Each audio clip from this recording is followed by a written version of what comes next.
We need to go out and seek instead of just staying where we at. We need to go out and seek, because you never know where the Spirit leads you. And it was just a blessing to see all them young kids in the college just give it to God. They was hungry for the Lord, writing their notes down. It was tight. It was real tight. When did you, Naisha, make that change? What happened in your life to make you, because you grew up seeing, your sister in the spotlight and all these different things and being around celebrities. What made you change and say, because I know that you're an anointed woman of God. I hear about it all the time. What made you say, you know what, I'm going to pursue God? Well, I was struggling. I had a lot of things going on in my life. I was doing actually a lot of things that sinners. I was a wicked child. I was actually the devil's child, and I was just struggling and going through things. And I said, you know what? I'm tired of going through what I'm going through. And I said, I felt like I lost respect for my family, my friends. So I said, I'm just going to change.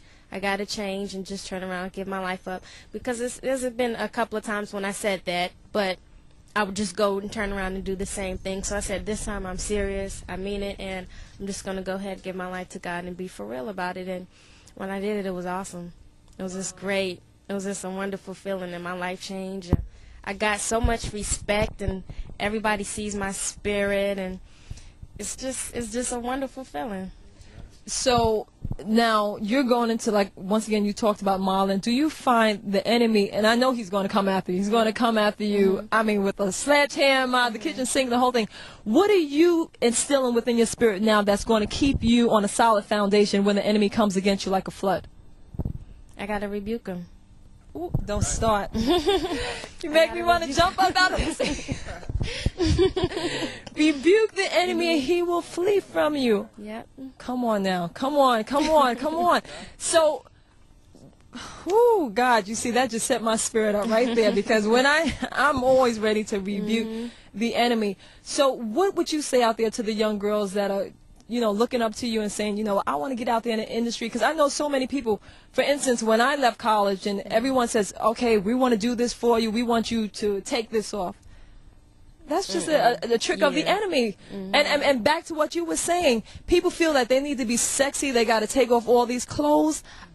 That's a pure trick of the enemy. And I tell females all the time, when you sleep with all these different people, what you're doing is you're allowing them to take pieces of your spirit. God came to make you whole, because he says when he joins the man and wife together, he's going to bring you one. But what happens, we can't stay in one relationship because we don't even have the part to ourselves. We've given a part to him and to Thaddeus and Sean. And so when we get ready to get married, we are jacked up. But we don't see that. We don't see that.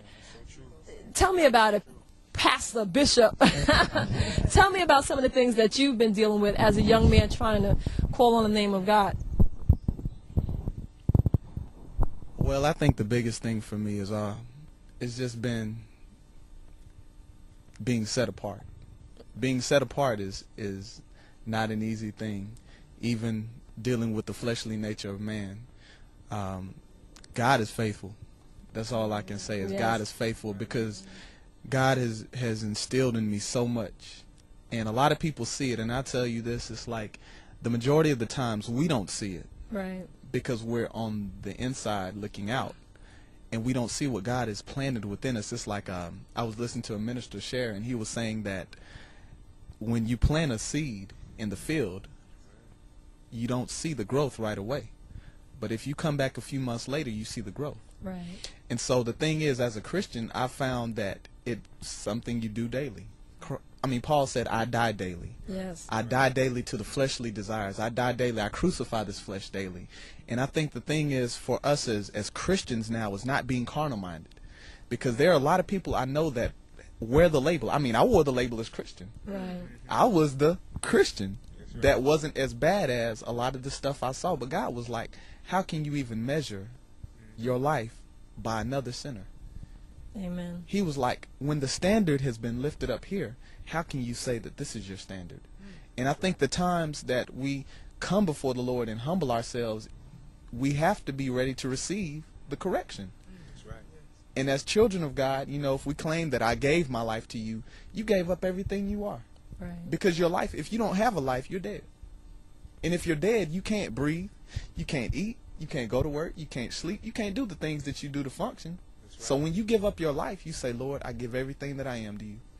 And I think that the terms and the words that we use today have to be fundamental. They have to be foundational. They have to mean what they mean. Yes. Right. Truth, I shouldn't have to say I'm a true Christian. You just said something. I on my way here to Georgia, I ran into a man on the train, and there's some kind of place out here in Georgia, the Egyptology or something like that, and he was saying what you were saying. Oh, the white man did this, and he wrote this Bible. And I don't get into debates, like you said. Sometimes they sit there because these people study. The enemy has been here, I mean, since the beginning, so he knows how to pick you. And I just tell people like this. I know you can't change. I don't care what someone writes down, but only I know what God has brought me through. You understand what I'm saying? A God that can change my mind around and change my life around. I'm a dead man walking right now, so I know when my Savior speaks to me, and I don't have to sit there and debate with you. He that has an ear will hear. You know, those that are God are already called. You understand? So when the Master's voice comes out, they're going to come forth. So you have so many people out there that want to sit there and they go to this debate about you, and he's been giving me a quiet spirit. He says you don't have to shout it out at them. That's right. You know, because my sheep will hear my voice. And I want to hear your interpretation about us being dead man walking, because that's what we should be. We shouldn't have to say I'm a true Christian. You should be a dead man walking, like I was explaining to you earlier. Now every day I get up, I says, God, I don't want to breathe. I don't want to breathe without your permission. You know, it's okay with me right now, even with the war and stuff going on. I feel confident that to be absent in the body is to be present in the spirit, because there was one time in my life when all I wanted to do was perform, and I want to do this. So the thought of dying was like, I don't want to die, because I was so full of flesh. Now I'm like, God, whenever you take me, and I know that every day I'm walking and trying to walk in the footsteps that you set for me. Anytime that you call me on, I'm ready to go, because the more I taste of him, the sweeter he gets to me. And so I'm just like, God, you mean to be absent in this body is to be in your presence? I'm just like, where's my lover? That is my lover. That's one of the songs that I'm writing. I'm going to have to call you guys to back me up on that. It's called Lover of My Soul. I mean, don't start me. Tell me about you being a dead man walking. Man, first I got to go back to the roots of it. Being a dead man walking, meaning, first of all, I have to say, because it's been on my spirit. If God is using us through ministry, using the youth, because our youth is the lost generation, the X generation, we lost, and the only way we'll change is by sight, because the youth is looking by sight, what they hear. They're not going with a spirit mind, because a lot of them they haven't been taught that. So it's living through evangelism, because I know a lot of people, they say, well, I'm not saved, and I'm going to church because I know a lot of Christians, they told to the left. They're of the world, but they say they're of God. Right. You know, and they say, well, I seen them, they was drinking this, so why should I do it? I'm okay where I'm at. So God said, live your life through evangelism, meaning every time, every minute of the day, it's someone that's watching you. Someone that's watching you. I don't care if it's you can be on the other side of the earth and someone is watching you. And that's why living through your life through evangelism, you have to be right in all times. You have to be ready to deliver the word at all times, speak his word at all times. You know, God said, seek and ye shall find. You know what I'm saying? And with us, what I learned, just trusting God with all my heart and lean not to understanding, he will direct my paths. That's in everything, you know, in everything. And when you get down to the bottom root, the one thing out of all command, it's love, man. You start with loving yourself. When you love yourself, you can love others. You love God. Loving God is loving yourself. God is in you. You know, that's where it always started. If we can just get the bottom root word of love down, everything, every commandment from that is love. This is some good word, as my former pastor, he said, this is good word. All right, come on now. Tell us about you, dead man. Come on. Praise God. I'm just, being a dead man walking is just being, dead to the world and being alive unto Christ. I asked the Lord when I got saved to make me like a Minuteman. Back when they used to go into war, they have the Minutemen, and they'd be ready to fight and be ready to do whatever they needed to do to win that war, and to be ready when they're called upon and go out there and take, the battle.